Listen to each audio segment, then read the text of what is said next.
sus afectos. Gracias. Me avisan de que la reunión está siendo grabada a estas alturas. Disculpa. Espero no haber dicho sabía nada. que iba a irrumpir la señorita, pero me acababa de decir Gonzalo No haber que dicho se nada podía grabar. De acuerdo, tanto mejor.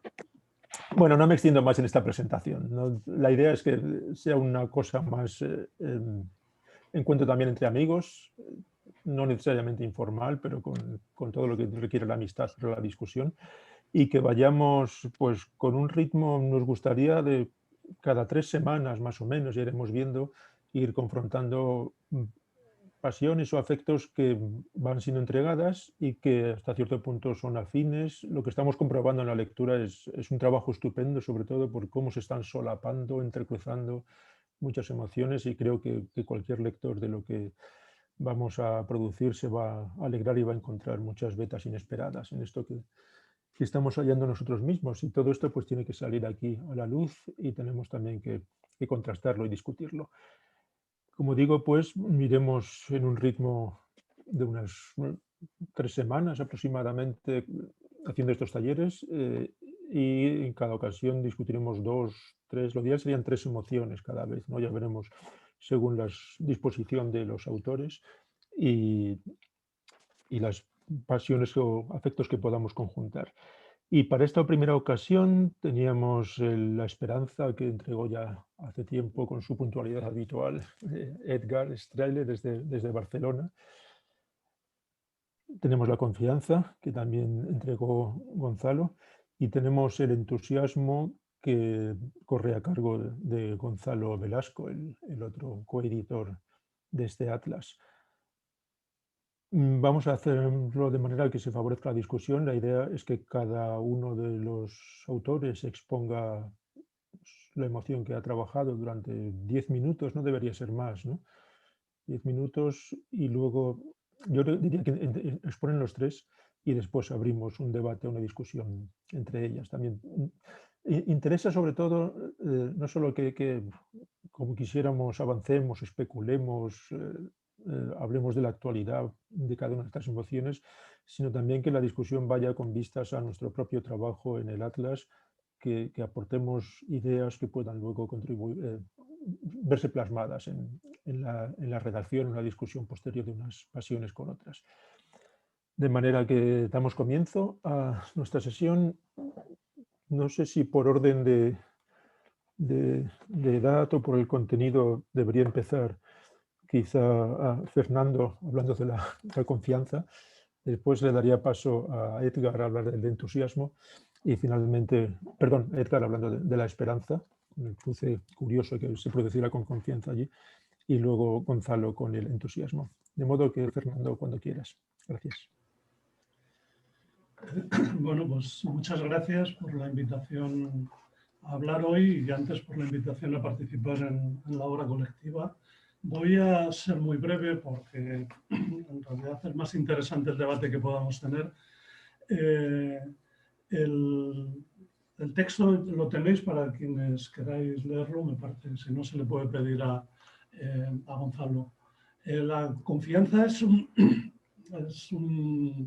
campo enorme. La literatura sobre ella desborda cualquier intento de sistematización. Por suerte, hace 2 años una doctoranda, una amiga, Patricia Revuelta, presentó conmigo una tesis doctoral justamente sobre la confianza en la que ella se había trabajado casi toda la literatura, casi exhaustivamente, y había hecho una categorización de aproximaciones que la voy a usar sin más, con su permiso, y la uso en el texto.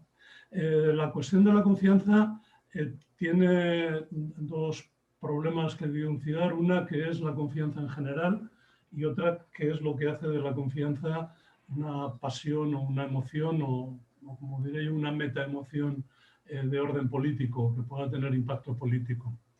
Este es un problema central. Y la otra es qué ocurre con la variedad de aproximaciones, que probablemente ninguna otra emoción tenga disensiones tan claras en el intento de hacer una fenomenología o capturarla. así por recordaros de qué grandes líneas hay de tratamiento de la confianza. La más general, la más extendida entre nuestros amigos de ciencias sociales y de economía es tratar la confianza funcionalmente, podemos llamarlo la escuela funcionalista o la aproximación funcionalista, también si queréis la aproximación usando la teoría de juegos, en la que Luhmann era quizás el padre de esta idea, donde aparece la confianza ligada a la disminución. Bueno, en la teoría de Luhmann la confianza es una especie de disminución de la complejidad cuando nos enfrentamos a situaciones de incertidumbre, y en general desde el punto de vista de los economistas siempre tratan la confianza como algún tipo de función de análisis de riesgo, de análisis de la incertidumbre. De manera que sería, en este caso, más que una emoción, sería un recurso cognitivo que tenemos de forma inconsciente, de manera en que lo empleamos inconscientemente, como de la misma forma que hacemos otras aproximaciones de perspectiva en nuestra vida cotidiana. Lo que haría la teoría económica es darle una explicitación en términos de teoría de juegos. Bueno, voy a hacer la crítica luego a las tres. Es una teoría que, en fin, no está ni mal ni bien. Me parece que es insuficiente por una razón que daré luego.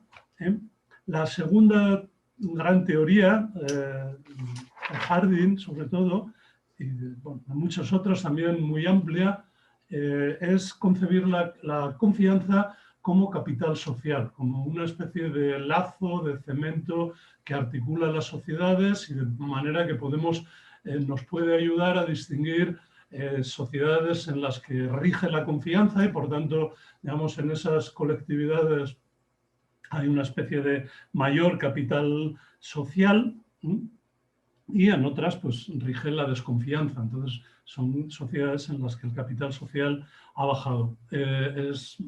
También se mueve mucho en economía, pero no tanto en econometría o en teoría general de la economía, sino fundamentalmente en teoría de la empresa, que es donde ha funcionado esta aproximación. También en contextos de política. Es el uso básico que hacemos de la política, el confiar en mí o sociedades que se emplea mucho este concepto para hacer análisis de la calidad de una democracia, cuando hay confianza o desconfianza en las instituciones, en el gobierno, de manera que también aquí esta es una teoría que se mueve entre lo cognitivo y lo emotivo. Por último, fundamentalmente por parte de varias autoras, de Annette Dyer y otras muchas, está la teoría, podemos llamarla sentimental, la teoría que define la confianza básicamente como un afecto, como una emoción que enlaza a las personas, en segunda, en tercera o en muchas personas, ¿no? Es decir, aquí hay un componente ya claramente fenomenológico de emoción. Las tres teorías están bien, es decir, no es incorrecto que la confianza haga alusión a nuestro mundo, a cómo vivimos en un mundo de incertidumbres. Tampoco está mal el considerar la confianza como un lazo social, como algo que articula nuestras relaciones y también tiene una dimensión afectiva de sentir confianza. Bueno, ¿cuáles los problemas que tienen estas teorías? Que en general socavan su propia teoría. La teoría funcionalista, en realidad, es muy fácil de criticarla. La teoría económica, si la confianza es una medida del cálculo de riesgos, una medida, digamos, de la actitud que tiene una persona ante la incertidumbre, la verdad es que ¿para qué necesitamos confianza? Basta con este lazo cognitivo. Es decir, si simplemente tenemos cálculo, pues ¿para qué necesitamos este nuevo nombre que llamamos confianza? Bastaría simplemente como estimación de riesgo. De hecho, es muy habitual, la experiencia que tenemos todas las personas es que cuando hay confianza no calculamos, y cuando calculamos es que no hay confianza. Es decir, que realmente la teoría funcionalista no captura ese algo más que tendría la relación de confianza. En cuanto a la idea de capital social, tampoco está mal. Es verdad que captura el hecho de que hay sociedades en las que hay una atmósfera más de confianza que en otras, o grupos, pero no deja nada claro, y de hecho es casi imposible decidir si en este caso la confianza es una causa de la articulación del grupo o es un efecto de la articulación del grupo, ¿no? Como yo creo que es lo que ocurre, ¿no? Que me parece que es más bien un efecto, y por tanto en la teoría social más bien la confianza no sobra el apelativo de confianza. Bastaría con decir articulación de grupo o lo que queramos decirlo, cemento grupal o como queramos. Y con la teoría sentimental pues tenemos también muchos problemas. Es decir, básicamente es el sentimiento de confianza puede ocurrir, de hecho ocurre, pero también no sabemos si es causa o efecto de otras cosas. Bueno, entonces estas tres teorías, mi idea es que se podrían recoger de alguna forma en una generalización de la confianza, que yo, por ser muy rápido, voy a basar en dos o tres rasgos, dos o tres pinceladas. La primera es que cuando hablamos de confianza no estamos hablando en términos absolutos. No confiamos en alguien para todo, sino confiamos en alguien para algo. Yo soy confiable para algunas cosas, pero si confiáis en mí para arreglar, pues no sé, arreglar un aparato o las tuberías del agua, pues muy mal. Es decir, cada cual es confiable en algunas cosas. Es decir, no podemos, es decir, por lo tanto la confianza es siempre dirigida a ciertos aspectos de nuestras relaciones. La depositamos en unas personas para algo, o la depositamos en algunas instituciones para algo, no para todas las cosas. Por tanto, hay aquí digamos, una actitud prescriptiva. En segundo lugar, un rasgo básico de la confianza es que es diferente a lo que de manera estándar entendemos por emociones. De forma estándar, las emociones son afectos, tipos de activaciones afectivas que tienen patrones bastante característicos, que se activan bajo ciertas condiciones, que pueden ser un hecho externo, un hecho interno, y decaen después. Es decir, tienen la ira, por ejemplo, el enfado, tiene la indignación, las activaciones que tenga, pues se activan en un cierto tiempo, alcanzan un grado de intensidad y luego decaen. La confianza en este sentido no parece tener estos patrones característicos de emociones. Más bien se parece al amor, en el sentido que es un afecto, por ejemplo, el amor a los hijos o a los nietos. Es un afecto que sentimos, pero no lo estamos sintiendo continuamente, sino que en algún sentido está presente como una disposición. En un artículo que publicamos Simone Belli y yo en Metafilosofía hace un par de años, me parece, lo llamábamos metaemoción. Pertenece a un tipo de estados afectivos que pueden tener tiempos muy largos y más bien son disposiciones a generar ciertos afectos bajo ciertas condiciones. Por ejemplo, tiene mucho que ver, por ejemplo, el rencor, por ejemplo, el rencor de clase. Uno no está odiando, los obreros no odian a los capitalistas todos los días, a todas horas, sino que se activa ese rencor bajo ciertas condiciones. Es decir, o en los pueblos, por ejemplo, pues también estos sentimientos que puede haber pues esto pasiones de sentirse discriminados, etc. El sentirse discriminados como pasión son metaemociones que se activan bajo ciertas condiciones, están presentes como posibilidades de disparar otras emociones paralelas o parecidas o dentro de la misma familia, o bien positivas o bien negativas. Me parece que la confianza ocurre dentro de, es decir, se activa como sentimiento. En esto recogería la idea de la línea sentimentalista. Cuando alguien confía en mí para ir a recoger a los nietos al colegio, bueno, pues en ese momento, digamos, se activa el decir, bueno, esa persona seguro que va, ¿no? Se siente una especie de alivio. En este sentido sería más bien una disposición a.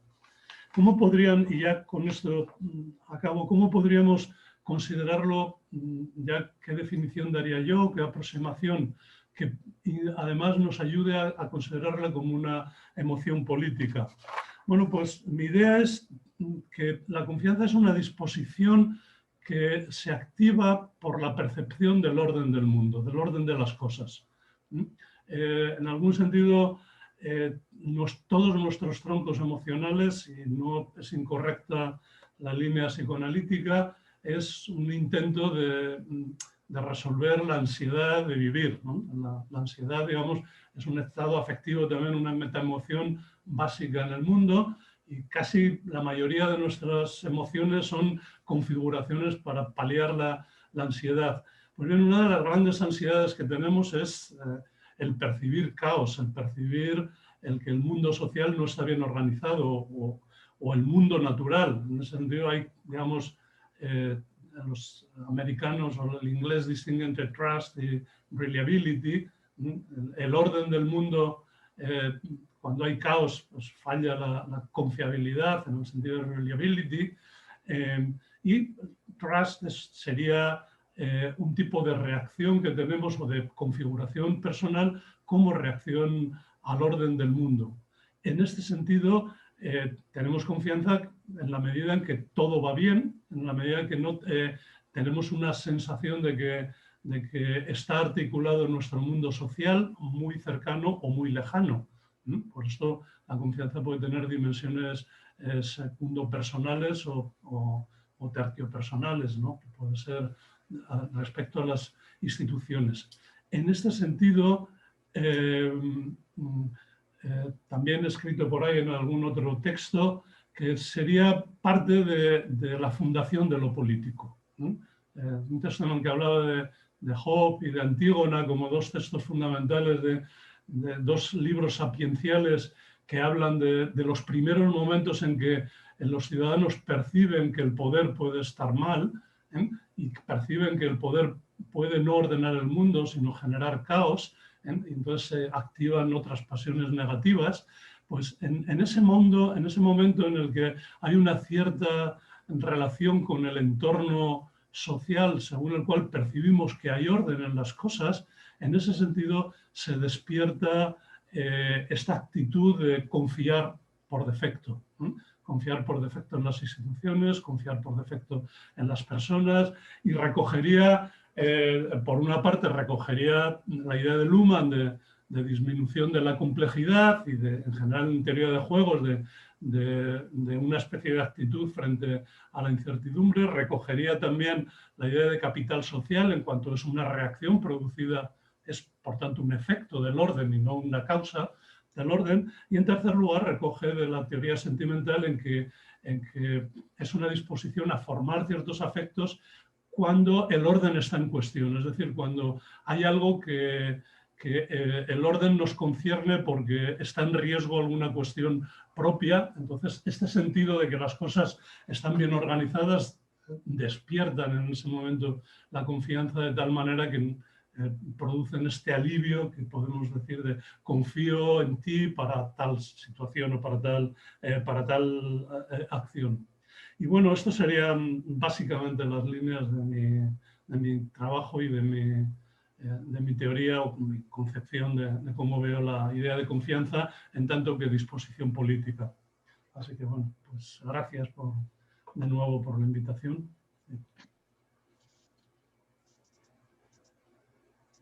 Antonio, estás hablando, pero no... Sí, sí, vale, ya. De acuerdo. Muchas gracias, Fernando. Edgar, cuando quieras.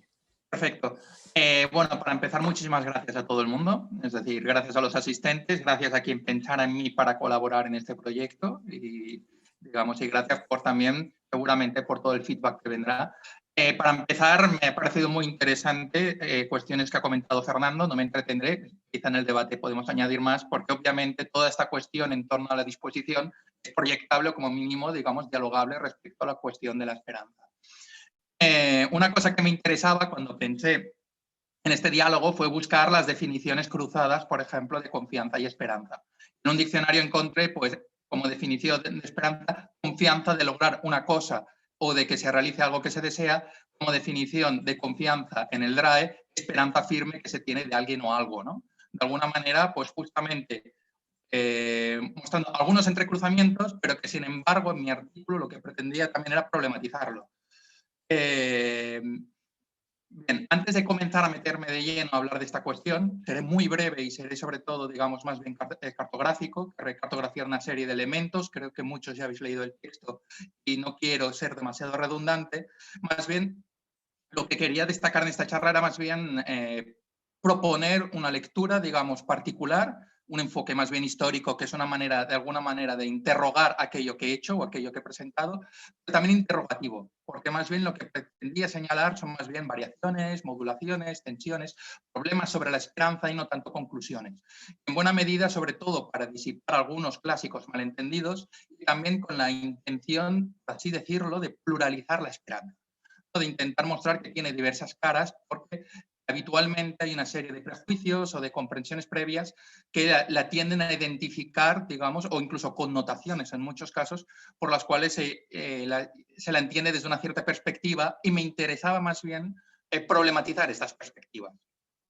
Por eso mismo también, naturalmente, os invito a cuestionar más, sea ahora en el debate o más diferido a partir de este ejercicio de entrecruzar textos y de enriquecerlos mutuamente. Para empezar, únicamente señalar que me ha resultado una investigación bastante difícil, porque aunque realmente la esperanza, al final, todo el mundo o muchos pensadores y pensadoras la citan, pocos la habían convertido en el tema principal de sus reflexiones, ¿no? Con eso no digo nada que yo considere novedoso. Ya el mismo Ernst Bloch, uno de los leitmotivs de su obra, tiene que ver justamente con esta carencia, ¿no? Con esta denuncia que le había plasmado de que la esperanza había sido ignorada de manera sistemática en el terreno de la filosofía.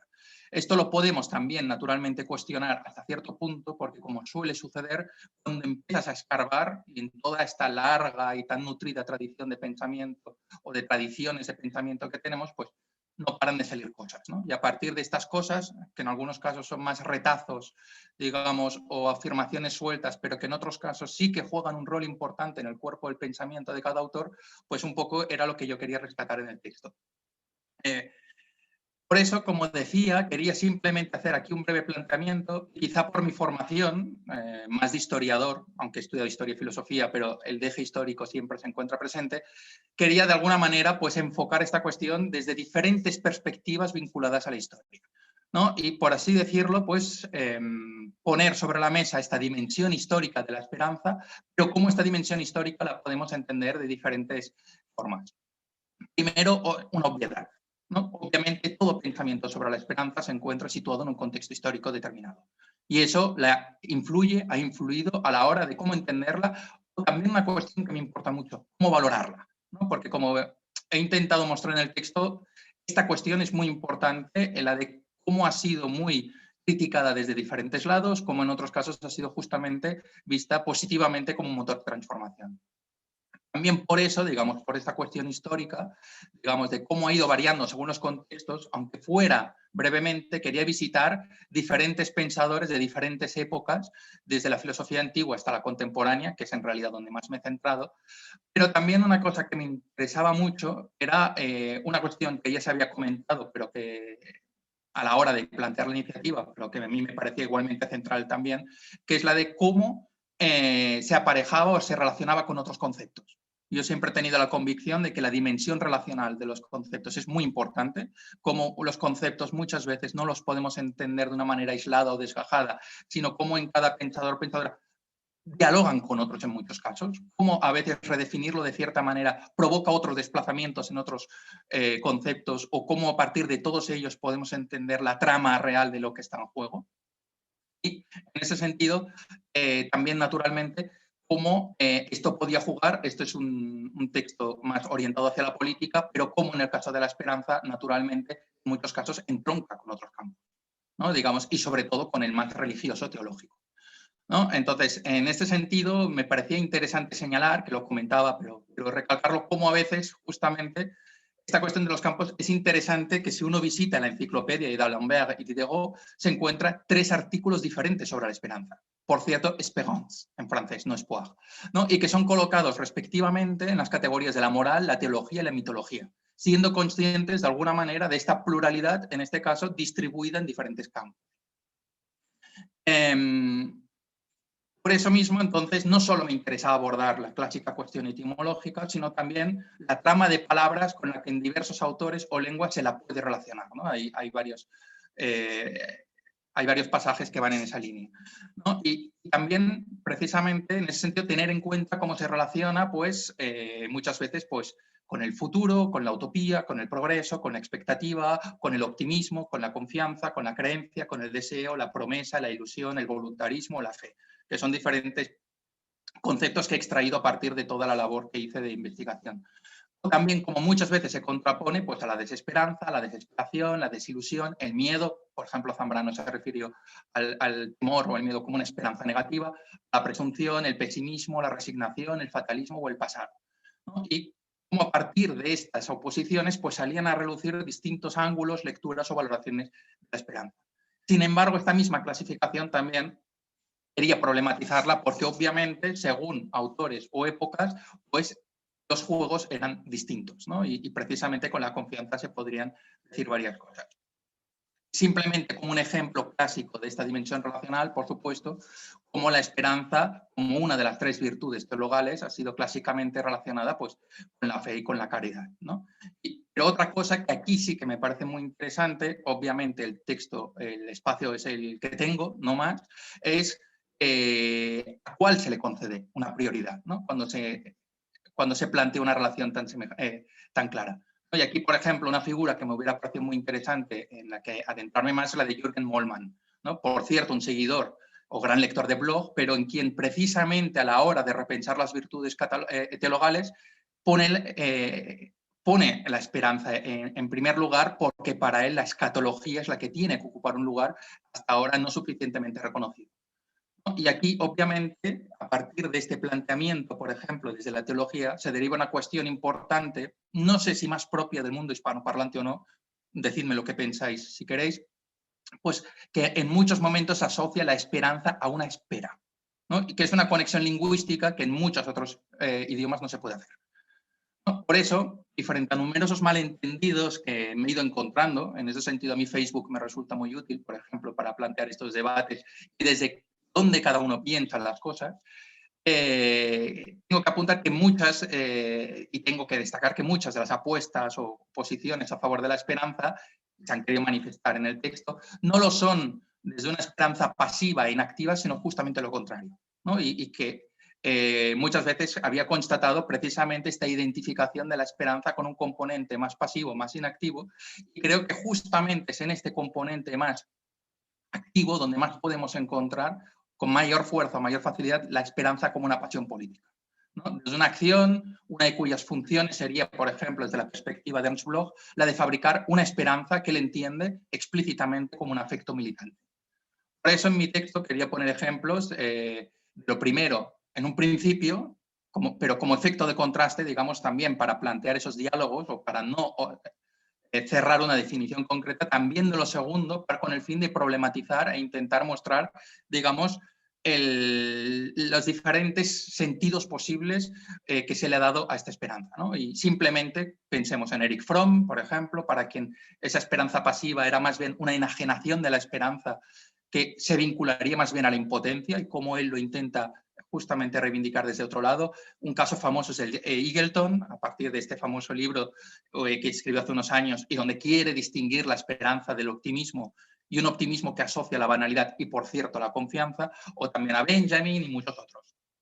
Por otro lado, una dimensión histórica que también me interesaba mucho de la esperanza es que, a diferencia, aquí podríamos debatir mucho, de otras pasiones políticas, detrás de las concepciones sobre la esperanza se ve muy claramente que a menudo plantea implícita o explícitamente una posición filosófica sobre el tiempo. Y esto es una cuestión que a mí me resultaba muy importante, muy interesante, porque naturalmente no hay que olvidar que la esperanza tiene una proyección muy clara hacia el futuro y que por ahí también es de donde saldrán muchos problemas asociados a la esperanza.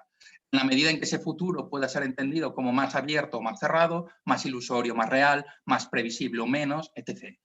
A partir de ahí, cómo pensar, cómo imaginar, cómo relacionarnos con un futuro que todavía no es. Es decir, qué relación podemos establecer precisamente con eso que todavía no ha ocurrido y cómo lo podemos enfocar.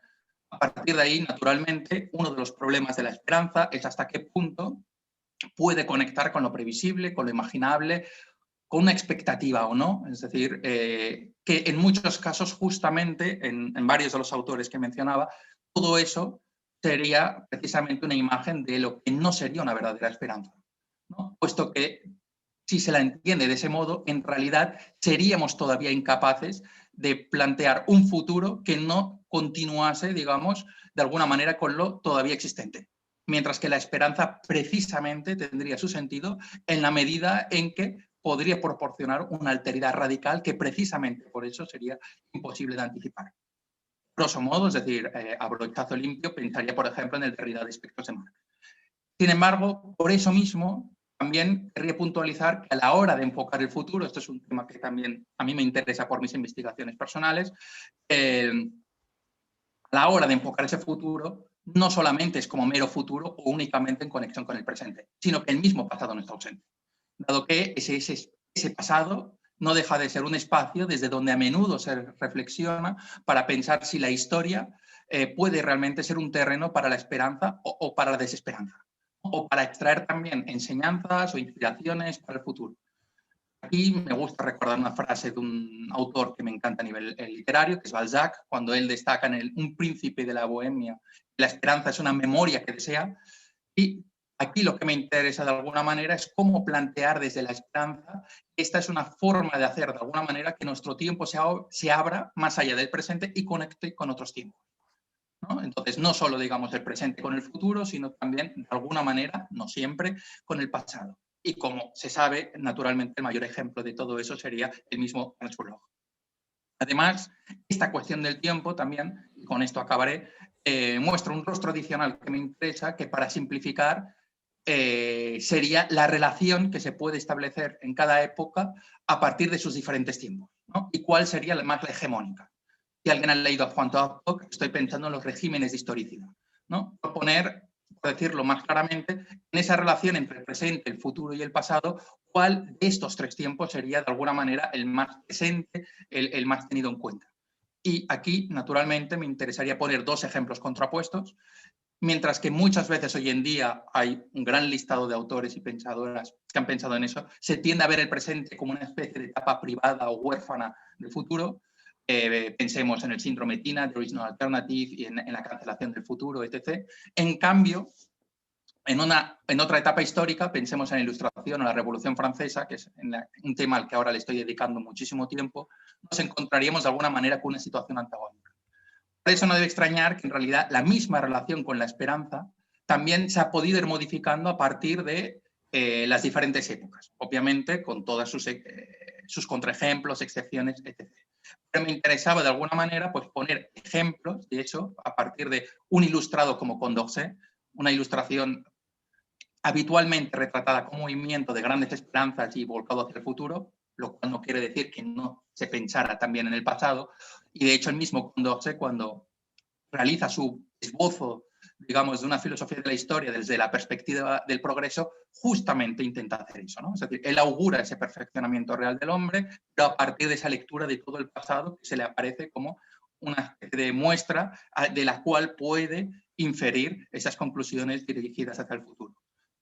La posición antagónica, ya lo he anunciado, justamente se daría en ese presente. Pensemos en el Comité Invisible, ahora Marina Garcés o en Zizek. Simplemente el mismo Zizek, en El coraje de la desesperanza, nos podría proporcionar de alguna manera un buen resumen de lo que sería esa tesis, ¿no? Cuando señala, por ejemplo, que ese fin de la historia de Fukuyama tan desacreditado a nivel teórico, sin embargo, él considera que no deja de influirnos decisivamente y que justamente es el que nos obliga a hacer pensar que hoy en día el coraje contemporáneo ya no reside tanto en imaginar alternativas, sino en admitir que, y cito, no existe ninguna alternativa claramente discernible. El sueño de una alternativa es señal de cobardía teórica.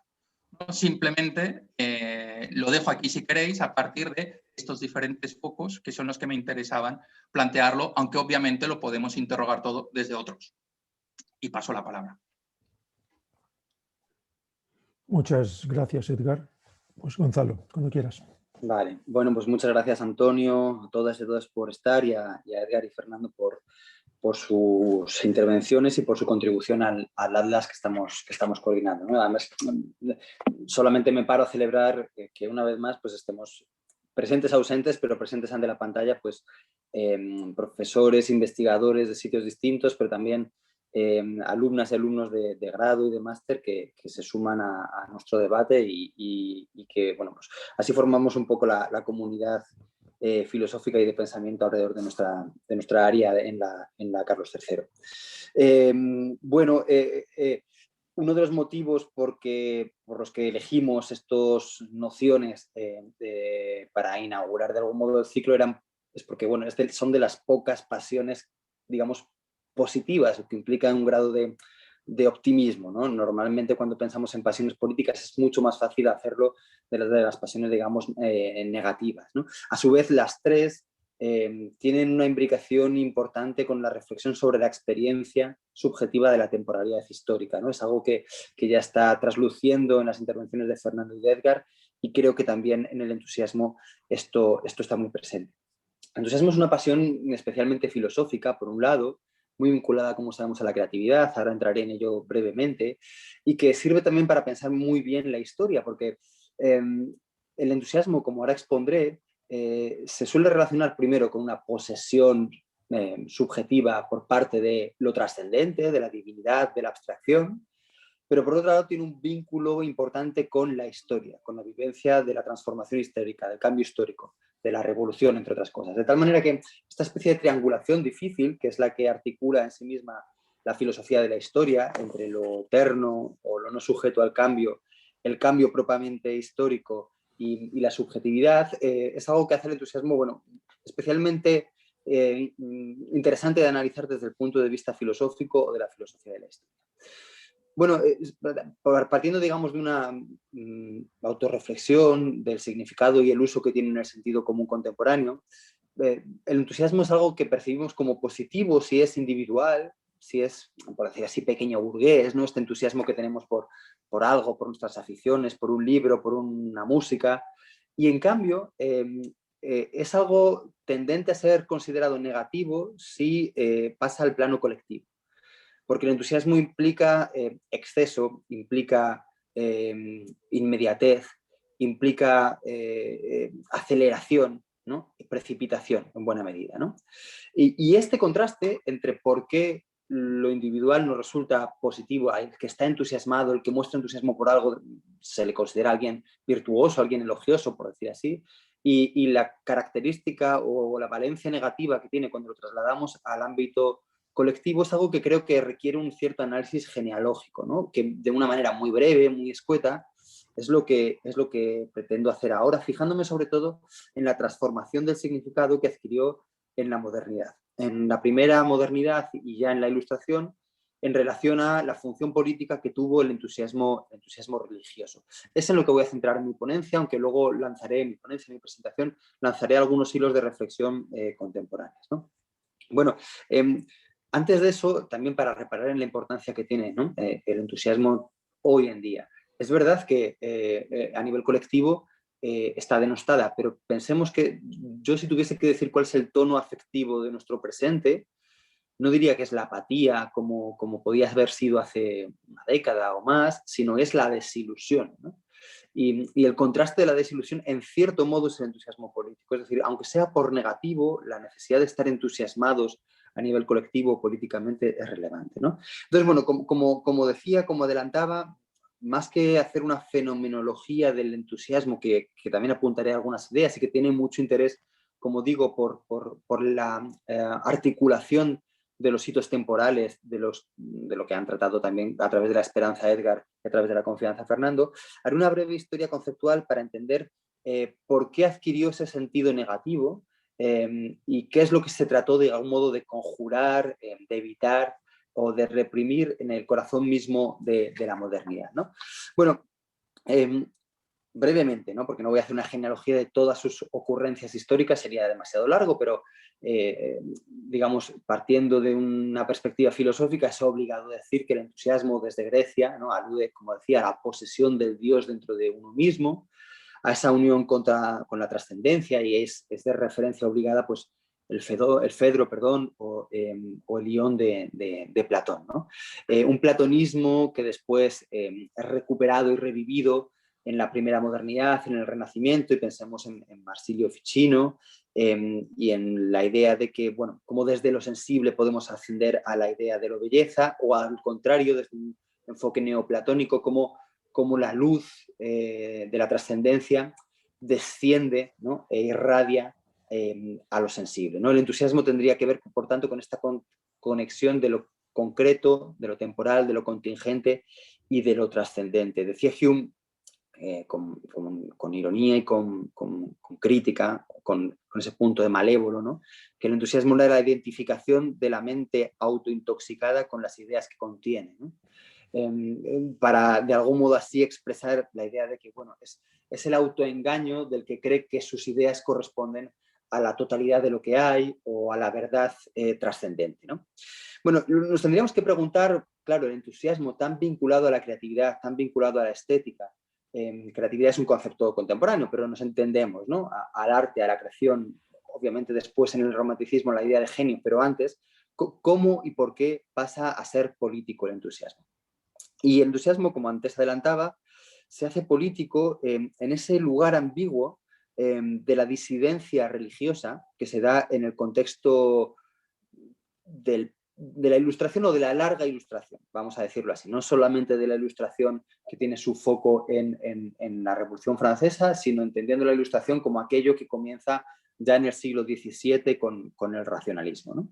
El historiador Michael Haidt dice que, bueno, no tenemos que caer en la trampa a la hora de analizar este papel histórico del entusiasmo entre esa pinza entre la regresión religiosa o teológica y el progreso ilustrado. Porque digamos, en la ofensiva, en la crítica ilustrada que se formula contra el entusiasmo, lo que se jugaba es una crisis del orden fundado en las escrituras, en el humanismo, en el escolasticismo aristotélico, en la medicina galénica. Es decir, la ruptura de ese paradigma generó la necesidad de fundar una nueva legitimidad, una nueva serie de certezas. Esa nueva legitimidad es la del yo moderno, la del yo ilustrado, que se basa en el acatamiento, como sabemos, en el acatamiento cognitivo de reglas y en el vínculo político con la ley. En cambio, el sujeto, o más bien el antisujeto, el anti-yo entusiasta o entusiasmado, es aquel que se siente ilimitado, digamos, devorador y heterónomo, ¿no? Cuya norma, cuyo sentido viene de fuera. Por lo tanto, el entusiasmo es, por un lado, una amenaza al proceso secularizador de la razón, y por otro lado, de algún modo podría ser una defensa de ese proceso de secularización frente a posibles excesos de ese ideal racionalista, como ahora vamos a ver, ¿no? Bien, en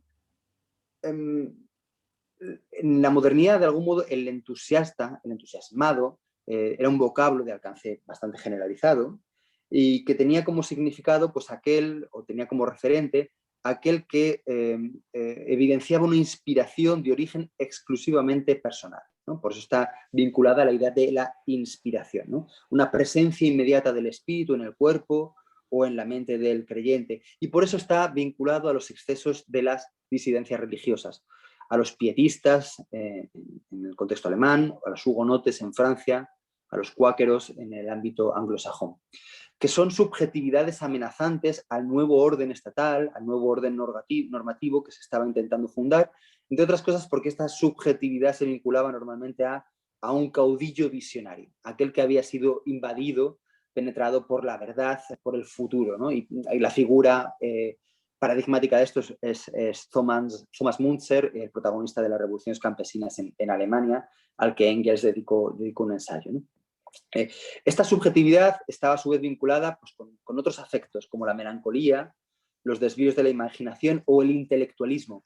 Y en esto es interesante porque el entusiasmo tendrá una conexión muy evidente, un poco más adelante, en el siglo XVIII, con la primera versión de lo que entendemos por ideología, ¿no? Los ideólogos, como explica muy bien Raymond Williams en su voz del diccionario de cultura y sociedad, era una acepción negativa contra aquellos, digamos, de creencias metafísicas que querían que la realidad se ajustase a sus ideas abstractas. Y por lo tanto, como en un lecho de Procusto, trataban de que la realidad social se ajustase a su modelo ideal. Por lo tanto, entusiasmo en la medida en que hay una especie de vocación por lo abstracto e ideología tienen una familiaridad en el periodo moderno, ¿no? Lo singular, lo curioso, es que todas estas características que atribuimos a las sectas en principio fanáticas, religiosas, disidentes de la ortodoxia cristiana, cumplen los requisitos de lo que Koselleck entiende que es definitorio de la política moderna. Primero, el antagonismo como momento constitutivo de la política, una aspiración igualitaria y universalista, una cierta distinción entre lo ideal y la realidad y una voluntad de transformación en la dimensión colectiva, ¿no? Todos estos son elementos que se dan en estas disidencias heterodoxas religiosas, ¿no? Bueno, no voy a entrar mucho en detalle en hacer paso por paso qué hitos historiográficos en la historia del pensamiento serían relevantes, ¿no? Basta aludir, por ejemplo, en el contexto alemán, en el contexto de Lutero, en el contexto de la Reforma, el uso que se hacía negativo del Schwagner, ¿no? Del Schwagnerei, que es algo así como la idea del fervor, también del entusiasmo, que curiosamente se distinguía de la acepción o del vocablo latino entusiasmos, porque entusiasmo latín tenía un sentido positivo todavía, ¿no? El sentido platónico. Mientras que el Schwagnerei era la idea de la posesión demoníaca, ¿no? La posesión excesiva. En inglés pasa lo mismo entre el latinismo y el Ziel, que viene también de celote, ¿no? Aquel que tiene un exceso de posesión, un exceso de celo, ¿no? Bien, esta connotación negativa tenía, como decía, adelantaba unas connotaciones democratizadoras. ¿Por qué? Porque implicaba una iluminación directa y personal, sin mediaciones institucionales, y además una posibilidad de transmitir esa visión de un modo directo, ¿no? Esas visiones violentas y apocalípticas que de algún modo no requerían de grandes complejidades, sino que podían ser realizadas de una manera inmediata, se podían poner en práctica aquí y ahora, ¿no? Bien, en Inglaterra esta misma dualidad se da entre esas la crítica a las grandes jerarquías eclesiásticas estatales y la disidencia religiosa, los Levelers, los Quakers, los Dickers, que utilizan así un lenguaje, digamos, plebeyo, igualitarista, en cierto modo violento, que poco a poco además fue medicalizado durante los siglos XVII y XVIII, ¿no? Las obras sobre el entusiasmo y la melancolía de algún modo lo consideran una patología, una manera de locura, ¿no? Barton, Anatomy of Melancholy en 1621, Marie Cossevin, Treatise Concerning Enthusiasm de 1653, todos aluden a la idea de, bueno, un exceso de pasión, un exceso de bilis, algo que de algún modo corrompe el equilibrio anímico corporal, ¿no? Y por irnos a algún hito que no sea familiar, el propio Hobbes en el Leviatán, con cierto además tino, ¿no? Se mete con los entusiasmados, con los inspirados a los que reduce a un deseo subjetivo de hablar, ¿no? De algún modo a una suerte de expresionismo, la idea de expresarse subjetivamente sin atender a las mediaciones y a la autoridad eclesial, institucional, ¿no? Como sabemos, él estaba intentando fundar la nueva legitimidad del soberano. Bien, ¿cuándo está el punto de inflexión? Voy un poquito más rápido. El primer hito podría ser Shaftesbury en su Letter Concerning Enthusiasm de 1708, ¿no? donde él hace dos operaciones interesantes. Una es que hay que someter el entusiasmo al test del humor. Esto es muy inglés, ¿no? Digamos que si uno se puede reír de los excesos del entusiasmo, que es una manera de conectar el lenguaje privado con el mundo social, entonces, digamos, ese entusiasmo no tiene poder. Y por otro lado hay una reivindicación de la alegría trascendental, ¿no? Estamos en un clima en el que el platonismo de Cambridge todavía era influyente y donde se empieza a acuñar el tópico de las grandes acciones, ¿no? Luego lo conocemos por Kant, por Emerson, nada grande se ha hecho sin pasión, nada grande se ha hecho sin entusiasmo. Pero quizás el hito que me parece así más ilustrativo es Hume, ¿no? David Hume tiene un artículo brevísimo, está en las compilaciones de escritos políticos, que se llama, si no me equivoco, de la superstición y el entusiasmo, en el que opone las sectas disidentes supersticiosas y las entusiastas, ¿no? Y en el que vendría a hacer una especie de dualismo similar al de Nietzsche con las fuerzas reactivas y las fuerzas activas, ¿no? Los supersticiosos son aquellos que se quedan engolfados en sí mismos, podríamos decir incluso los resentidos, utilizando una terminología contemporánea, mientras que las sectas entusiasmas son las que, cometiendo excesos, creyéndose en una posesión desmedida de la verdad, sin embargo, ponen a mover el motor de la historia y por lo tanto son de algún modo necesarias, ¿no? Hume siempre, no sé, tan sensible, tan acertado, bien, siempre es bueno volver a Hume de un modo u otro, ¿no? Por su tino, su ironía y su sensibilidad. Bien, podríamos volver al contexto alemán, Spalding y otros pietistas que también hicieron variantes de esto mismo. Pero me voy al contexto francés y sobre todo a Rousseau, ¿no? Avanzando un poco en el tiempo. En el ensayo sobre el origen de las lenguas hay una célebre pasaje sobre Mahoma, ¿no? Al que de algún modo elogia las lenguas del sur y su capacidad para movilizar y compara de algún modo esa capacidad para movilizar con la virtud renacentista, con el coraje de Bruto. Y dice algo así como, estoy parafraseando, que la ciudadanía virtuosa debería ser algo así como el fanatismo menos las visiones más la esperanza. Y aquí engarzo con Edgar, ¿no?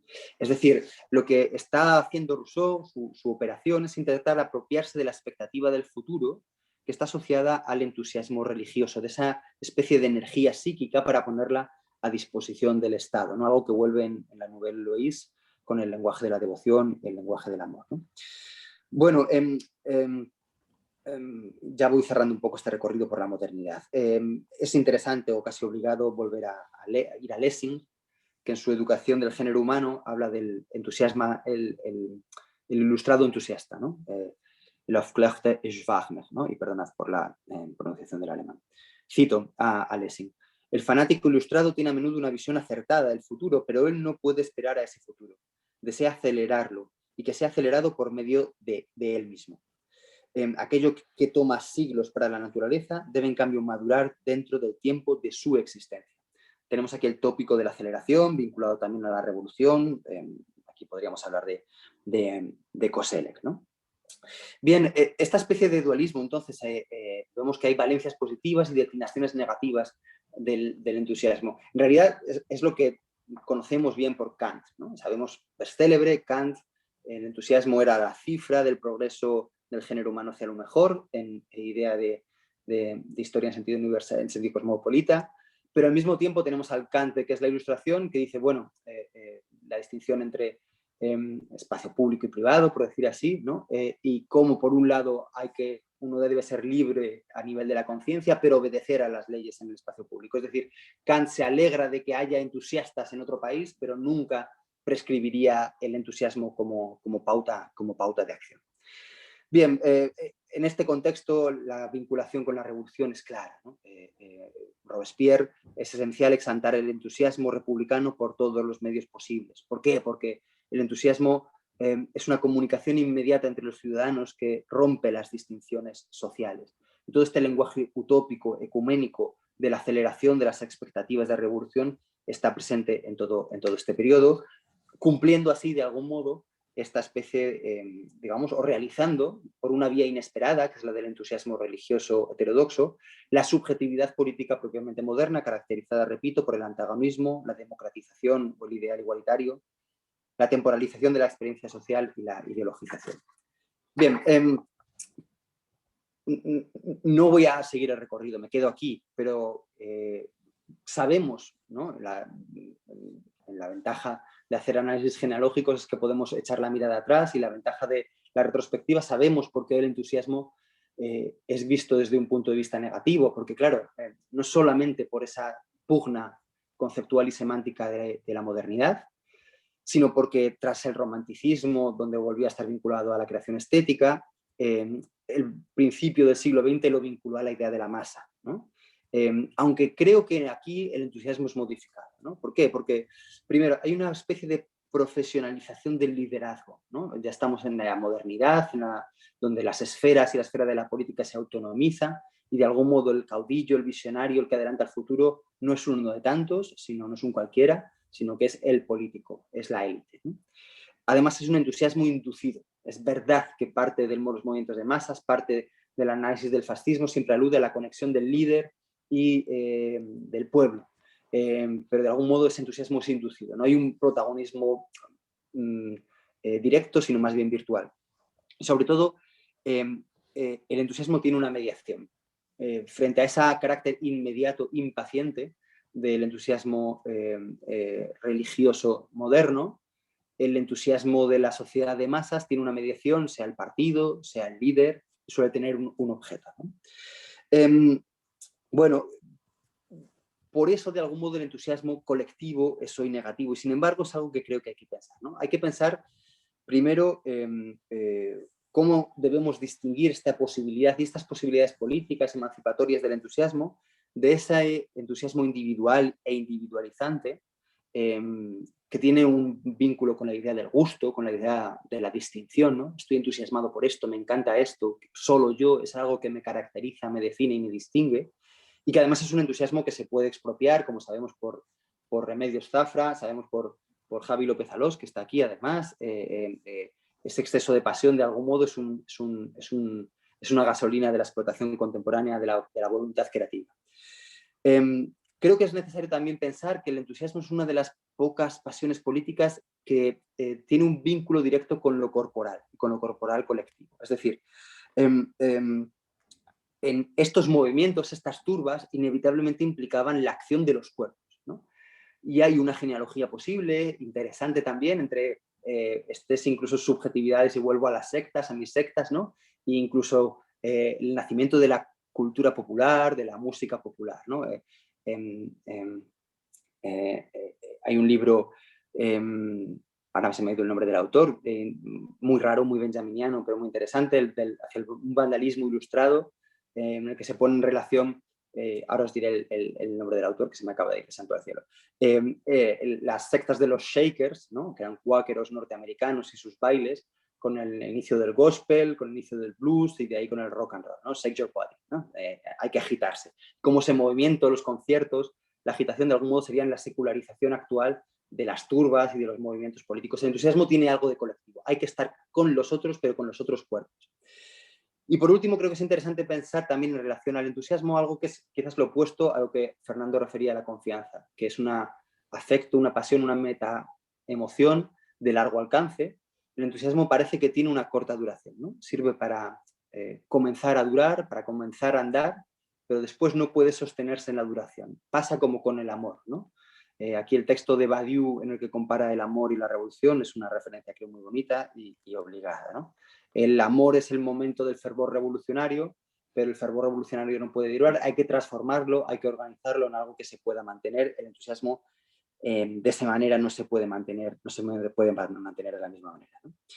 Y bueno, y ya por último, como cuarto hilo así para explorar, es verdad que no tengo claro cuál es la relación del entusiasmo con el futuro, aunque está muy vinculada a la idea de esperanza, aunque ambos no se necesitan necesariamente, y también por lo que aludía al principio, ¿no? El entusiasmo no siempre es entusiasmo por la promesa de un futuro, por la esperanza de un futuro. Es una esperanza excesiva, del mismo modo que sería una confianza excesiva, que casi en realidad es una seguridad, y una seguridad que por lo tanto no requiere confianza.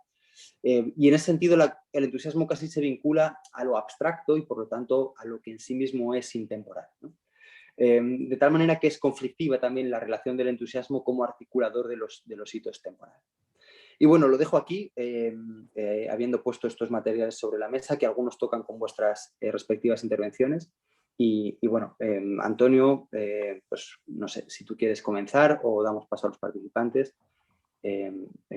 Muchas gracias a todos por la atenta escucha. Bueno, muchas gracias, Gonzalo. Sí, yo daría paso a los participantes, solo señalar, sin querer intervenir todavía directamente en la discusión que se genere, pero sí me gustaría marcar algunas líneas que espero que sean las que a la larga pues resuman y articulen la discusión de hoy y que sea fructífero para el trabajo final, que es este atlas, ¿no? Quiero decir que en lo que hablemos y lo que salga al final, por supuesto, cada uno que intervenga ahora en modo que en la dirección en la que le parezca oportuno, sobre pasiones, una de las tres concretas que se hayan expuesto aquí.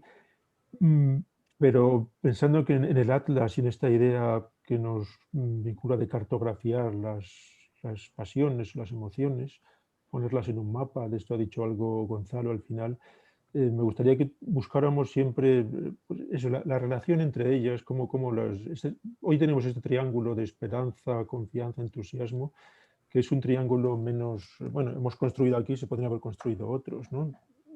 Y las líneas que van de una a otra, pues son de ida y vuelta, pero también son de separación, ¿no? Yo recuerdo en mis tiempos que eran de final de la utopía, donde la esperanza más bien iba en detrimento, iba en decadencia y más bien en lugar de la esperanza, mejor la confianza. Recuerdo haber leído algo así de Riquet, ¿no? Sin embargo, hoy hemos visto cruces interesantes entre una y otra, pero es algo para discutir, ¿no? O bien la confianza con el entusiasmo, la esperanza con el entusiasmo, tal y como lo has puesto ahora también al final Gonzalo. Quiero decir, pues, pensar en estas líneas de ida y vuelta entre por lo menos las tres pasiones que hay aquí. Cada una de ellas, además, luego viaja hacia otras, como el entusiasmo hacia el desengaño, por ejemplo. Pensar también, sobre todo, en el carácter político de las emociones. No siempre va a ser fácil en nuestro atlas mostrar claramente que las emociones son políticas.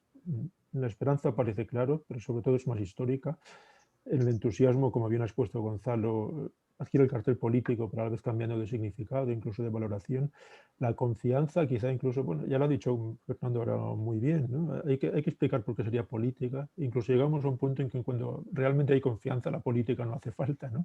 A veces escuchándole pensaba yo que la confianza casi es impolítica, en cierto modo, ¿no? Bueno, quiero decir, pensar en el carácter político, cómo se define lo político, cómo se entiende que una emoción es política y por qué son políticas esas tres emociones. Y políticas entendido también, yo diría, por un lado, en lo que tienen de colectivas y no solamente de individuales, que es una emoción colectiva. Ninguna de las tres tendría que ser colectiva necesariamente, pero a la vez algún punto de comunidad tienen que producir para poder ser consideradas políticas. Y también la dimensión temporal, por supuesto, la relación con el tiempo y con la historia, ¿no? Esto, como digo, son vectores que me gustaría que tuviéramos presentes, que dirigieran un poco la discusión, pero casi prefiero que podamos ir interviniendo todos. Lo que vamos a proceder, entiendo que el que quiera intervenir hace clic donde levantar la mano y vamos hablando por orden, de manera que adelante.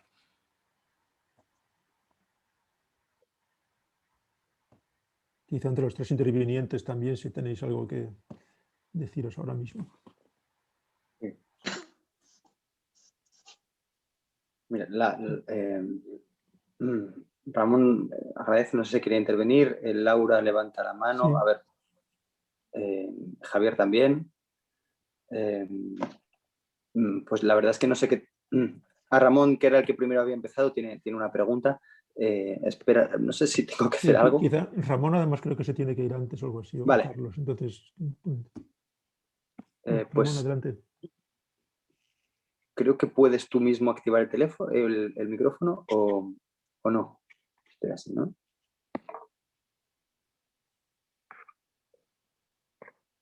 No sé, pues sí.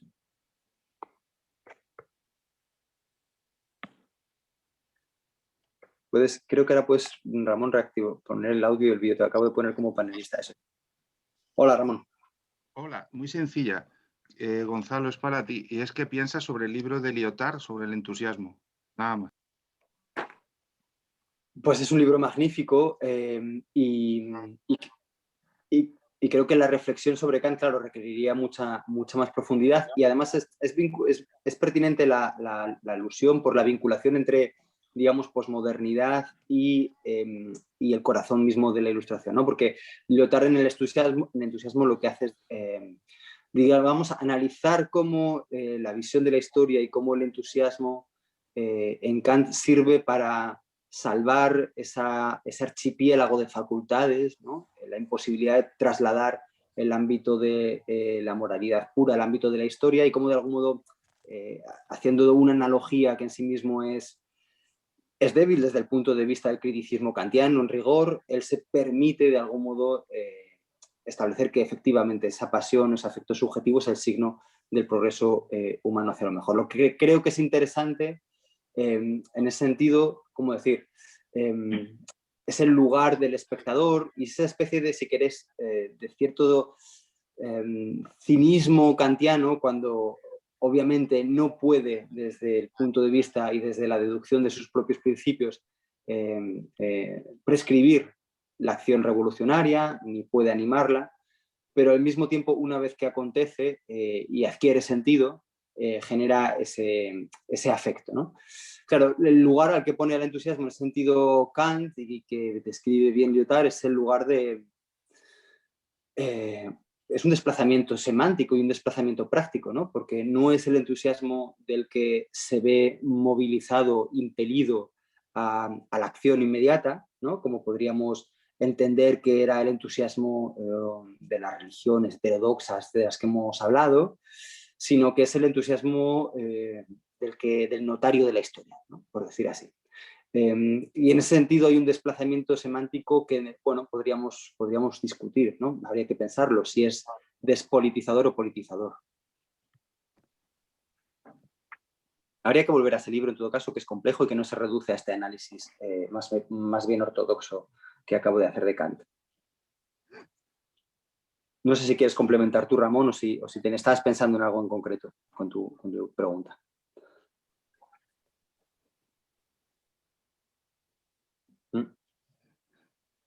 El silencio de la pantalla es aterrador. Silencio, sí, ¿verdad?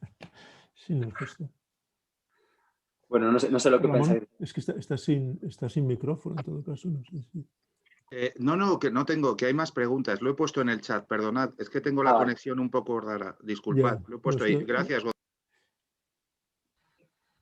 De acuerdo. Bueno, pues creo que por lo menos Laura es quien tengo yo aquí arriba. Si quieres Sí, intervenir, Laura.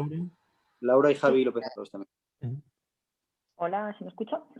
Porque verme no me veis, no sé por qué, pero no me veis, pero al menos espero que me podáis escuchar. Sí, se te escucha. Okay. Bien, guay. Bueno, en primer lugar, muchísimas gracias por las charlas y por haberme invitado. Es verdaderamente una alegría volver a escuchar a gente tan querida desde hace tanto tiempo y bueno, al menos esta pandemia tiene esta cosa de que online podemos algunos estar presentes que de otra manera no estaríamos. Yo tenía una pregunta para Fernando y otra para Gonzalo. Empiezo por la de Gonzalo simplemente porque temáticamente está como más enlazada con lo que estáis discutiendo. Me interesa saber tu opinión. Has hecho una genealogía, ¿no? del entusiasmo, y me ha llamado la atención que en un momento, al comienzo de tu charla, has mencionado algo así como la pasión o la emoción de nuestro tiempo, y creo que has hablado de desilusión, y luego has continuado hablando de entusiasmo a lo largo de la historia. Y me preguntaba si el signo de nuestro tiempo, la emoción de nuestro tiempo es la desilusión. Me preguntaba si, bueno, la pregunta en sí misma es cómo ver el entusiasmo contemporáneamente, y si lo vemos a la luz de esta desilusión, si el entusiasmo no es una cuestión como muy naif y como muy inocente, ¿no? Si la idea es que todos estamos desilusionados, el entusiasmado es como este naif que hace aquí, ¿no? Bueno, esa es la primera pregunta para Gonzalo. Y quizá lanzo la de Fernando y así ya me callo y os escucho a vosotros. La de Fernando tiene más que ver con el texto, porque he sacado un ratito para leerlo que con la charla, porque creo que en la charla no lo has mencionado, en un momento del texto, creo que es en la página 7, mencionas brevemente la cuestión de la simetría en la confianza. Creo que sí, espero no estar descontextualizándolo, ¿no? Pero en un momento dices que lo más habitual es que las relaciones sean asimétricas. Entiendo las relaciones de confianza. Pero luego más adelante hablas de que la confianza existe solamente cuando en un grupo social emerge la conciencia de la dependencia mutua y de las obligaciones que crea esta dependencia. Y entonces me preguntaba un poco si aquí existe una cierta tensión, o a lo mejor me estoy inventando yo la tensión, entre la idea de la simetría y la de la dependencia mutua, porque parece que si existe una dependencia mutua no existe esta simetría. Entonces, bueno, es una cuestión que me surgía y quizá lo podrías aclarar. Gracias. ¿Cómo hacemos? ¿Damos paso a otras preguntas y luego recapitulamos o empezamos a contestar? Yo creo que estamos todavía bien de tiempo, podéis contestar, ¿no? Sí, se hace brevemente. De manera que sí, Gonzalo. ¿Eres un ingenuo Vale. o no? Pues intento ser sintético. Sí, o sea, pasa un poco siempre cuando se hacen genealogías que parece que hay que rescatar lo que ha sido sepultado y no es exactamente así, ¿no? Se trata de explicar por qué las condiciones de sentido de una determinada disposición subjetiva, afectiva y colectiva ahora son estas, ¿no? Efectivamente, creo que concuerdo contigo en que hoy hay un mecanismo, no hay que considerar represor, es productor de cómo sentimos, ¿no? Y ya está. Pero efectivamente el entusiasmo es considerado ingenuo y es difícil entusiasmarse. ¿Con qué canciones nos entusiasmamos todos ahora? ¿Con qué motivos nos entusiasmamos todos, ¿no? Lo que quizás sí es interesante pensar es que, claro, el entusiasmo es una precipitación de la acción también, ¿no? Implica una precipitación de la acción, vamos. Y de algún modo también una cierta suspensión de la responsabilidad, es decir, el que se entusiasma por una idea lo sabe después y sabe después que quizás cometió algún error, quizás se pudo equivocar, quizás su juicio no fue acertado o no hubo del todo un juicio. Y quizás no es del todo justo evaluarlo negativamente por ello, frente a otros planos de la acción en las que, bueno, consideramos si la acción, la valoración de medios fines de las motivaciones fue la adecuada, ¿no? Entonces, en ese sentido, el entusiasmo es un afecto que tiene mucho que ver, como digo, con la historia, con la mirada retrospectiva, y de algún modo me parece interesante pensar esa especie de suspensión de la imputación, ¿no? De la posibilidad de imputar y de la responsabilidad. Seguramente muchos nos hemos entusiasmado por algún movimiento en algún momento, no quiero pensar en nada en concreto, y después al cabo de los años hemos dicho, vaya, esto no era como pensaba, o tenían algo de razón los que criticaban entonces, y uno puede defenderse, bueno, y que en ese momento era lo que había que hacer, en ese momento nos sentíamos impelidos a hacerlo, ¿no? Entonces hay algo interesante, creo, en el entusiasmo en ese sentido, en el que la racionalidad de la agencia es distinta, es diferente, y aquí con Hume, ¿no? Produce algunos efectos históricos que no son del todo condenables después, ¿no? Bueno, como ves, abro temas, no te respondo, pero sí, concuerdo en que hoy es difícil sentir o estar entusiasmado y evidenciar entusiasmo sin autocercenarse como ingenuo y desde luego sin que los demás te vean como tal. Gracias. Es verdad que las tres emociones de hoy son sospechosas de cierta ingenuidad en algún momento, ¿no? Eso, quizá por ser positivas, no lo sé, pero las tres. Fernando. Sí, muchas gracias, Laura, porque en realidad has dado una clave fundamental. Yo en mi exposición había cortado, por ser rápido, la parte más sustancial de mi texto, que era justamente que la confianza tiene que ver con esto, con la percepción de la dependencia que tenemos de otro y sobre todo de la percepción de la colectividad y de estar en tareas comunes. O sea, la confianza y la acción común van juntas. Pero ¿cómo resolver esta tensión que detectas muy bien? Bueno, la confianza es de la familia, bueno, o tiene mucho que ver con la idea de autoridad. Aquí, bueno, está Edgar, que sabe mucho más que yo sobre la noción de autoridad, pero yo diría que confianza y autoridad van juntas. se confía en otra persona para algo cediendo autoridad en ella. En ese sentido se crea una asimetría. Cuando yo pues, dejo a mis niños para que alguien los recoja, estoy cediendo mi autoridad y mi agencia en manos de otra persona, me pongo en manos de otra persona. Eso solo se puede dar si previamente hay una conciencia colectiva de la dependencia de unos y otros. Por eso mismo no son incompatibles la dependencia, la conciencia de la dependencia y la asimetría que crea la confianza al ceder autoridad a otros. Autoridad y confianza van juntas, o caen juntas también. Si hay confianza hay autoridad, si no hay confianza no hay autoridad, si no hay autoridad no hay confianza. Pero ambas, a su vez, solo son posibles bajo la condición de conciencia de la dependencia de unos y otros. Así dicho muy rápidamente. Y luego haré una interpelación a los dos compañeros de panel, que es, me parece que las tres emociones que tenemos, pero sobre todo la esperanza y el entusiasmo, tienen mucho que ver también con la conciencia de la posibilidad. Es decir, la esperanza y la conciencia de que algo es posible van juntos. Es decir, es una emoción que tiene mucho que ver con una dimensión cognitiva, donde la posibilidad es una posibilidad real, si no, la esperanza no funciona. Y el entusiasmo también tiene que ver con digamos, la percepción de que hay una posibilidad en marcha. En ese sentido, yo creo que son emociones muy articuladas modalmente por esta percepción. No sé si en esto aporto algo o no a toda esta discusión tan compleja que habéis hecho históricamente, que me parece que va mucho más allá del alcance de mis conocimientos.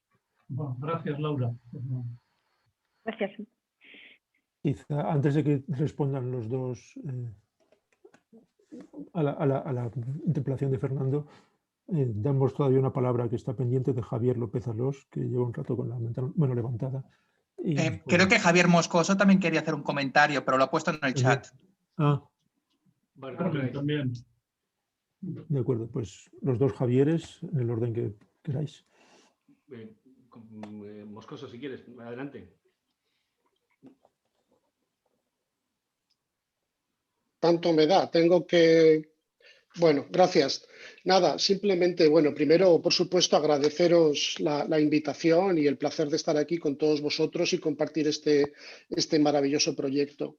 El comentario, pregunta que quiero hacer tiene que ver un poco con una idea que me ha generado, o una sugerencia que me ha venido leyendo vuestros textos y las intervenciones, ¿no?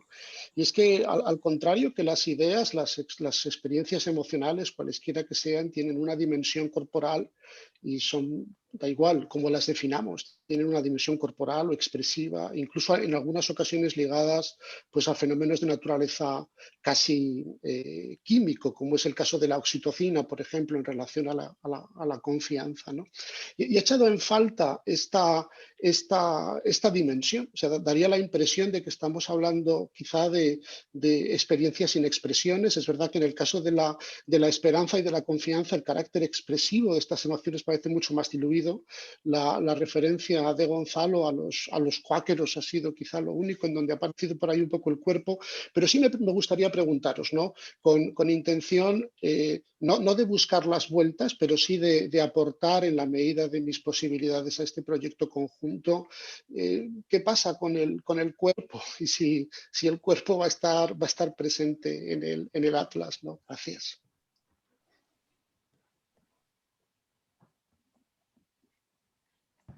Adelante. Vale, ¿me oís, verdad? Sí, bueno, yo, si queréis muy rápidamente respondo a Javier. En el caso de la confianza hay una dimensión corporal básica. Es la primera digamos, experiencia fenomenológica es corporal. Hay además muchos experimentos de bebés. Por ejemplo, hacia el año empiezan a superar la ilusión de abismo, es decir, cuando la ilusión cognitiva de abismo que tenemos cuando percibimos un entorno que parece que se va a caer algo, entonces los niños se detienen, nunca se tiran de una mesa. Bueno, hay experimentos muy bonitos que hicieron unos compañeros de Salamanca hace años, que eran poner a un niño, a un bebé de año y medio, ante un entorno de una tarea muy, muy compleja que le daba miedo. Y se ponía la mamá enfrente y le decía, tírate. Y el niño jamás se hubiera tirado, su propio cuerpo le impedía tirarse, pero la palabra de la mamá que le decía, tírate, lo hacía. Bueno, esa dimensión es lo que articula corporalmente la conciencia, es lo que a partir de entonces, estoy muy de acuerdo contigo, falta, por supuesto, tendría que haberlo resaltado. Es una dimensión que es primero en la piel y luego en la cabeza, ¿no? Estoy muy de acuerdo contigo. ¿Me oís, no? Sí, Gracias, Fernando. Pues si puede intervenir Javier, si me perdonas, Sí. Javier, un momento. ¿Pero me escucháis? ¿O? Sí, Javier, se te escucha. Vale, no sabía si me escuchabais. Vale. Bueno, en primer lugar, muchísimas gracias a los tres. La verdad es que ha sido una sesión estupenda. Y tomando un poco el hilo de la intervención de Antonio, cuando hablaba del triángulo, ¿no? E invitaba un poco a la conexión de estos tres afectos, estaba pensando de alguna manera eso, mientras escuchaba, cómo estamos hablando por una parte de afectos evidentemente relacionales, dependientes y extraordinariamente frágiles, ¿no? Son afectos extraordinariamente frágiles. Ahora nombraba Fernando la cuestión de la conciencia de posibilidad, ¿no? Y haciendo hincapié también en esa fragilidad, y hablábamos también de la ansiedad que producen. Yo creo que empezaba Fernando hablando también de la ansiedad en la exposición sobre la confianza. Al mismo tiempo, yo creo que la ansiedad es algo que forma parte también del problema de la dimensión temporal, de la esperanza, y de la dimensión temporal también del problema del entusiasmo y el mantenimiento del entusiasmo. Entonces, a mí me surge en el medio de ese triángulo, quizá en el medio de ese triángulo, me surge el problema de la virtud de la paciencia, que no ha aparecido, y que me parecería tal vez interesante ver una posible articulación a propósito de eso, ¿no? Luego, me ha llamado también la atención, estaba pensando en que en los tres casos hay un elemento también de secularización, si se quiere, ¿no? Hay un elemento sacro, incluso también en la confianza, que al fin y al cabo la raíz apunta a un elemento colectivo que se hace con otro, y es la fides, al fin y al cabo, ¿no? Es fiar, tener fe con otro o con otros, ¿no? No sé, de alguna manera, y eso con respecto a la política, esa unión o esa relación entre autoridad y confianza, me venía la cuestión institucional a la cabeza también, ¿no? Y cómo mantener, y ahí es donde voy con lo de la paciencia, cómo la paciencia también es una virtud política. No es solamente una virtud que se predique del sujeto que es capaz de no desesperar, ¿no? En la porfía de sus propias ilusiones, o en el manejo de su propio entusiasmo, o en las decepciones que le produce la quiebra de la confianza de otros, ¿no? Bueno, simplemente lanzar esas cosas por si fueran de alguna utilidad para el debate, para pensar sobre ello. Y gracias. Sí, muchas gracias, Javier. Y he pensado que precisamente la paciencia no la tenemos en la lista de emociones políticas. No es la primera en la que se pensaría, pero sin duda está jugando, desde luego juega por muchos lados, ¿no? Aquí.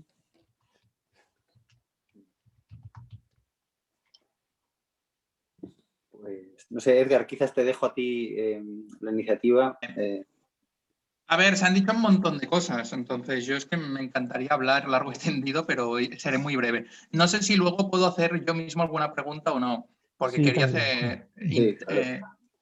Entonces, simplemente, bueno, como ha dicho Fernando, tiene toda la razón, la confianza y la autoridad no paran de tener un montón de relaciones. Y ahí, obviamente, podríamos discutir muchísimo, dialogar muchísimo, digamos, y cómo la autoridad obviamente reposa sobre la confianza.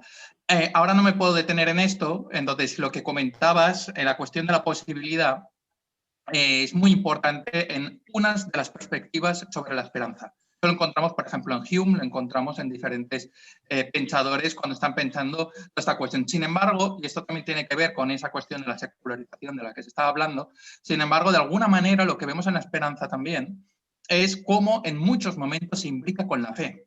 Y pese a que sean conceptos distintos, no dejan de contaminarse de diversas maneras. Y como, digamos, ya incluso en el campo de la teología, recordemos la famosa expresión de San Pablo de in spe contra spem, ¿no? Esa esperanza contra esperanza. Y que eso lo encontramos de diversas maneras. Todavía en la teología del siglo XX con Karl Barth, lo encontramos en Kierkegaard, pero también lo encontramos en concepciones que tenemos de la esperanza, por ejemplo, con Derrida, de alguna manera. ¿No? De alguna manera, a ciertas concepciones mesiánicas de precisamente aquello que sería, o incluso con, bueno, es igual, no me voy ahora a pensar en todo esto, pero en Havel, en otros, de alguna manera, lo posible, justamente, es decir, la verdadera esperanza es ir más allá del campo de lo posible en muchos casos. Es ir mucho más allá del campo de lo imaginable. Entonces, por aquí ya tenemos diferentes caminos desde donde podemos plantear esa cuestión compleja de la esperanza. Lo que comentaba Javier Moscoso es muy importante y es cierto. Es decir, la cuestión del cuerpo creo que también en la esperanza puede ser muy importante. Y muchos de los enfoques tradicionales que ha habido, algunos de esos los menciono, más o menos pueden ser al menos pensados desde ahí. Digamos, desde Aristóteles, Descartes, Spinoza, el mismo Hume. Pero en muchos casos lo que encontramos, y eso entronca con lo que comentaba el otro Javi, digamos, creo que en algún momento hay un aprendizaje de esta fragilidad de la esperanza, ¿no? Y lo que vemos en muchos casos es que habrá ese intento de lo que sería distinguir lo que sería la esperanza del optimismo.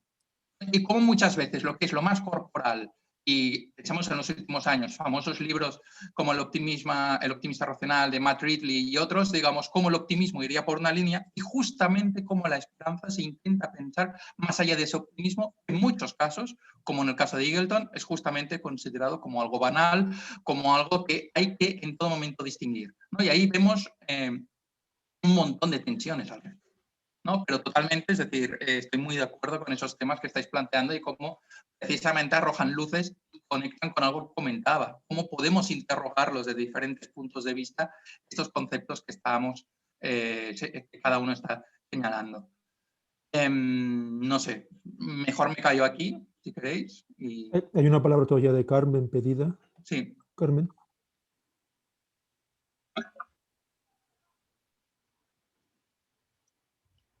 A ver, voy a ver cómo está Carmen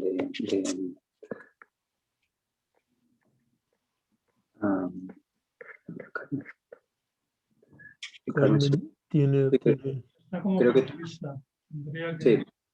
activar su micrófono. A ver. Sí. Oh, ¿ha sonado?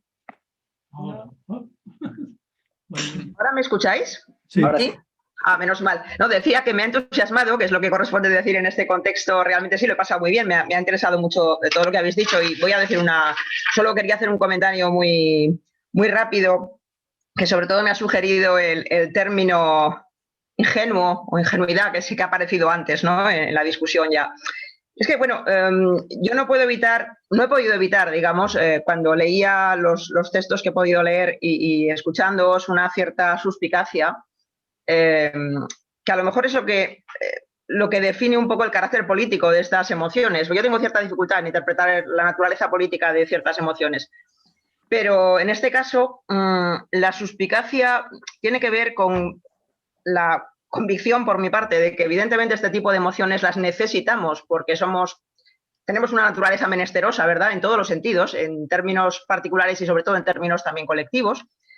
Y que quizá, como las necesitamos, funcionan a la manera de una especie de opiáceo, dicho con todos los respetos y con toda la prudencia del mundo, ¿no? Es decir, me da la impresión de que, no voy a ser muy sutil, evidentemente habéis sido mucho más sutiles vosotros tres, sin duda, ¿no?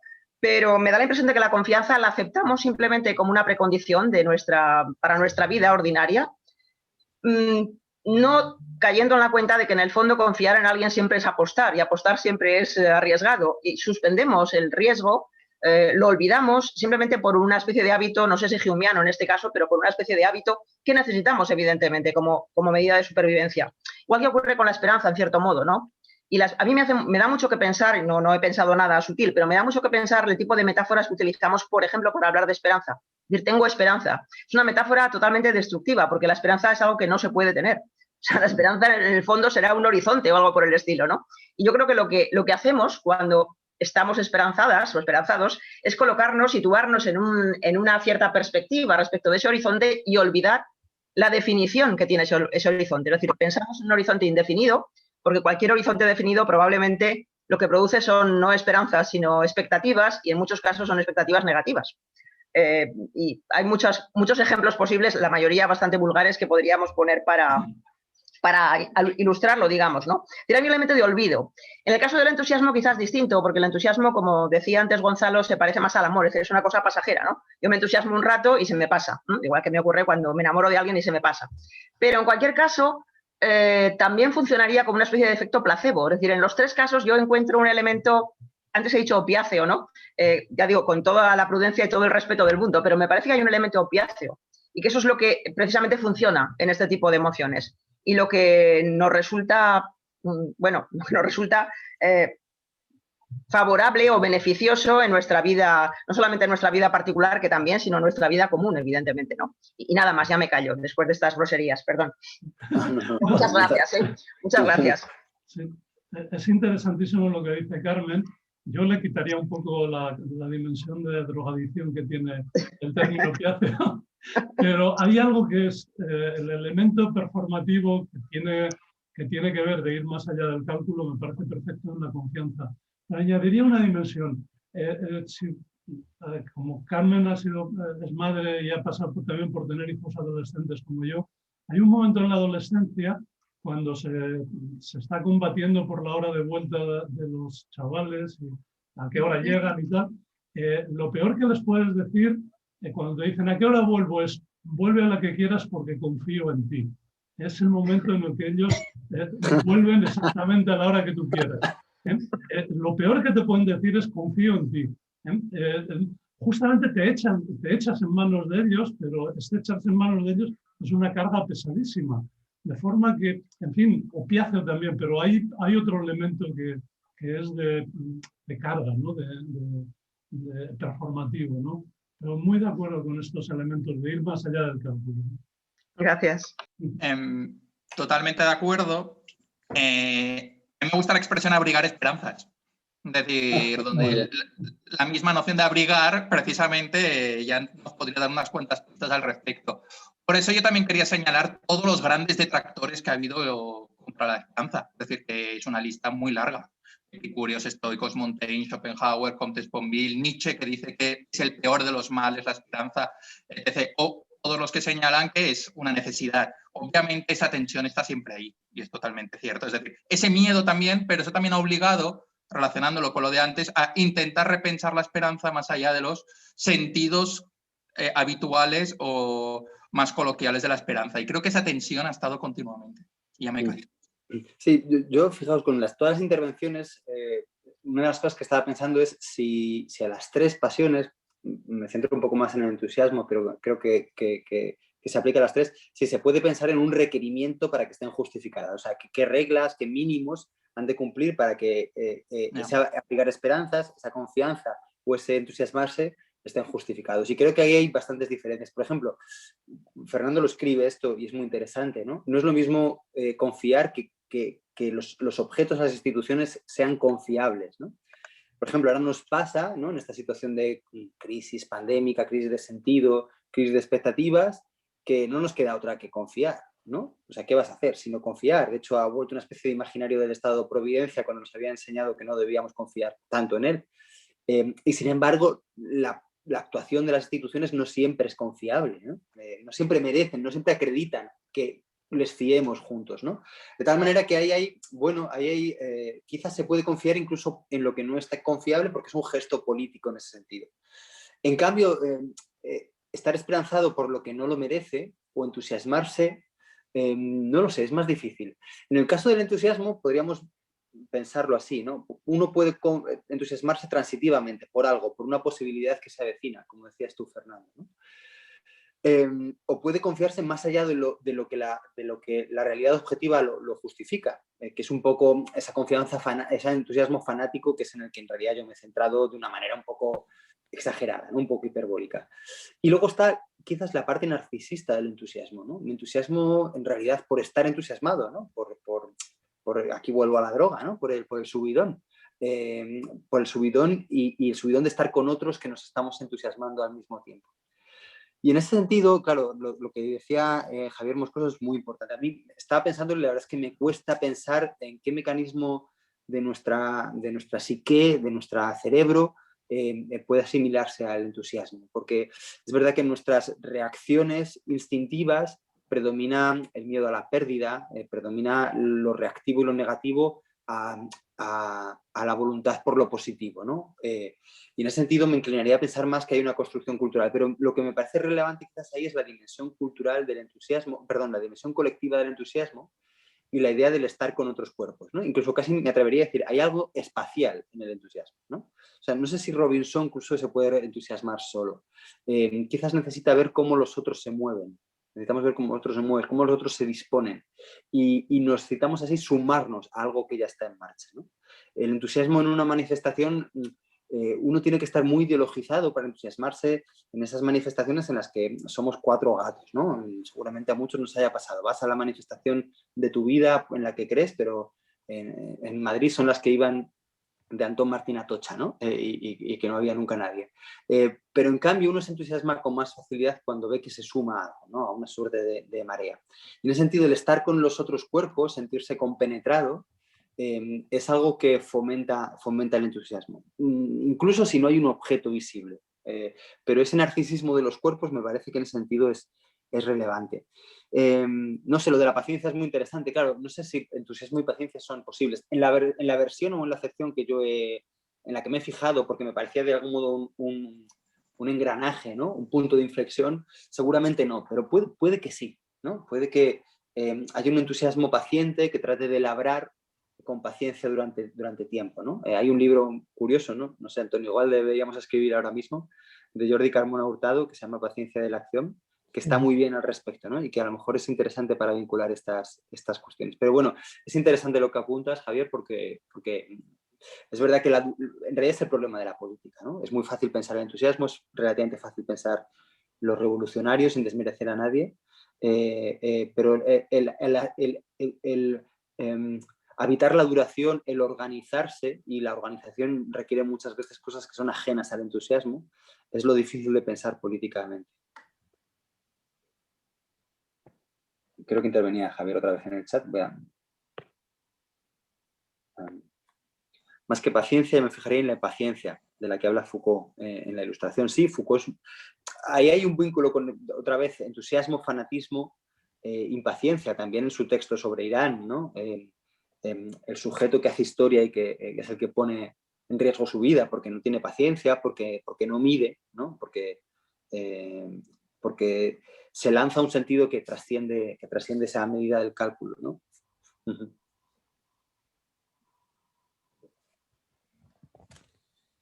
Tenéis derecho a réplica a todos los intervinientes y también los que no han hablado.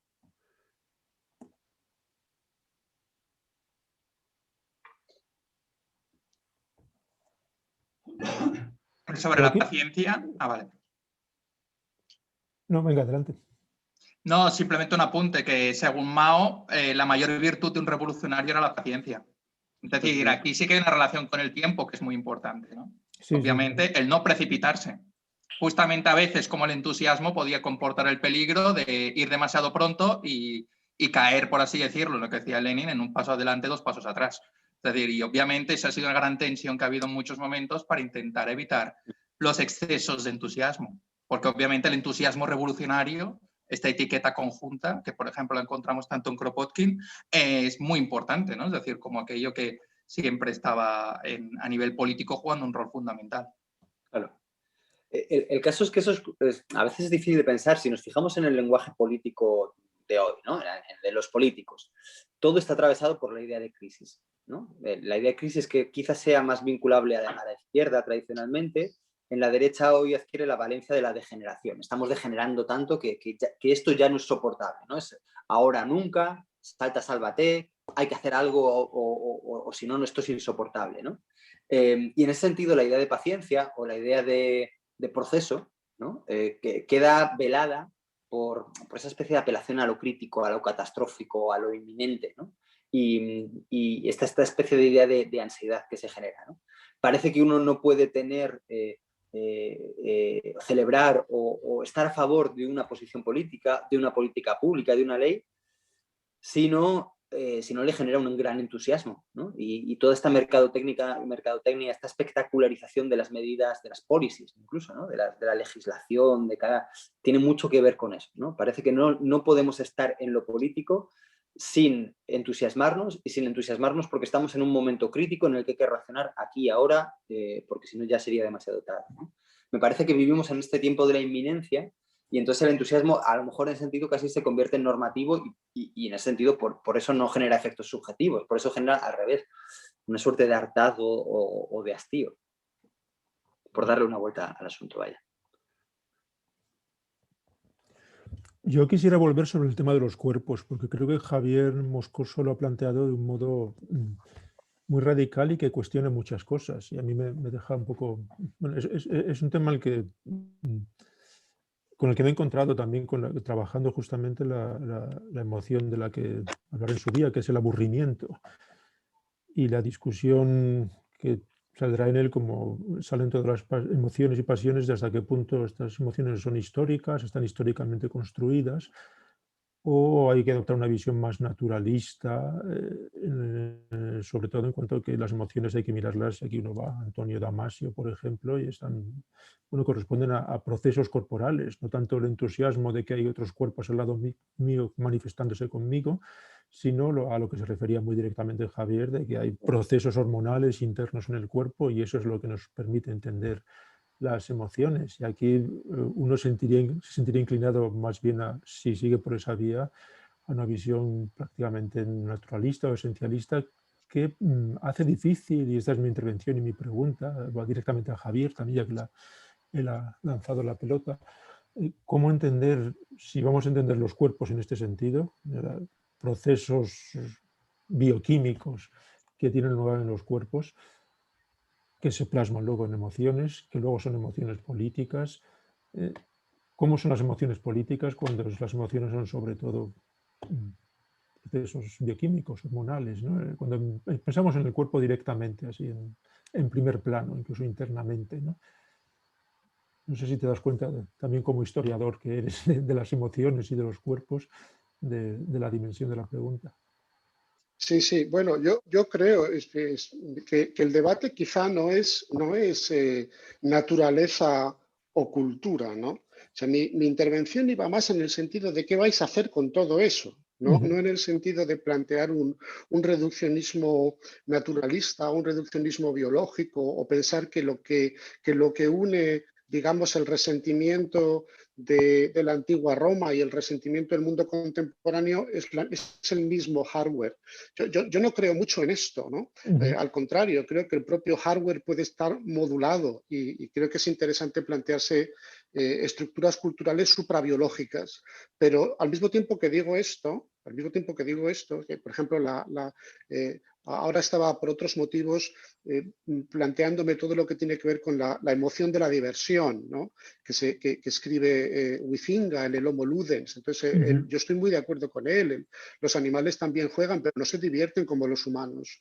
Y eso quiere decir que, bueno, pues debemos tener en cuenta elementos corporales, pero no son necesariamente a partir de un reduccionismo biológico. Nuestra conducta no es explicable en términos exclusivos de descargas hormonales, sea oxitocina o sea serotonina o sea lo que sea, ¿no? Ahora, mi intervención iba más en el sentido de, pero algo tendréis que hacer con todo esto. O sea, yo lo que creo es, o sea, no tengo la respuesta porque además es vuestro proyecto, ¿no? Simplemente llamo la atención a que yo creo que las emociones no son solamente ideas, todas son en última instancia políticas, esta es mi posición también, ¿no? Y ese es uno de los problemas que habrá que resolver, porque algunas son más políticas que otras, o os parecen más políticas que otras, y luego qué vais a hacer con el cuerpo, porque es verdad, o sea, la historia de las emociones es, incluso la historia intelectual de las emociones no puede desligarse de la, digamos, de la reflexión sobre el cuerpo, en cualquiera de sus variantes, ¿no? Y era más bien una pregunta abierta, ¿no? Yo obviamente tengo mi propia posición, ¿no?